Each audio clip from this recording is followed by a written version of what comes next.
الحارس المغربي ياسين بونو كما كتشوفوا التصديات ديال الحارس بونو والتركيز، حارس كبير صعيب على اي مهاجم انه يوقف على قدام ياسين بونو ويكون مركز 100%. هنا قدر يتصدى اللاعب والحارس المغربي لضربة الجزاء اللي كانت سهله في يد الحارس. وهنا كذلك الحارس مندي الحارس السنغالي اللي قدر ان اللاعب المغربي ياسين بونو يهزمه، هنا ما قدرش انه يجيب هذه الكره هذه وتسجل هدف.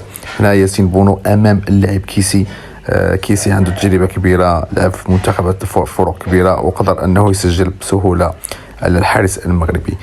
كذلك ميندي هنا يحاول انه يجبد الكره، ولكن المهاجم اللي ضربها في الوسط ديال الشبكه وما خلى حتى شي فرصه للحارس ميندي السنغالي. وهنا ياسين بونو هنا كما كتشوفوا الطريقه ديالو، الوقوف ديالو في الجانب الايمن من الحارس من المرمى ديال ياسين بونو، وخلى واحد سباس كبير اللي خدع فيه المهاجم ديال الهلال الاهلي السعودي وقدر يصدها. وهنا كما كنشوفوا ميندي حاول في هذه الكره انه يجبدها ويقرب او لا يعادل النتيجه ما بين الهلال والاهلي، ولكن للاسف الكره تسجلات.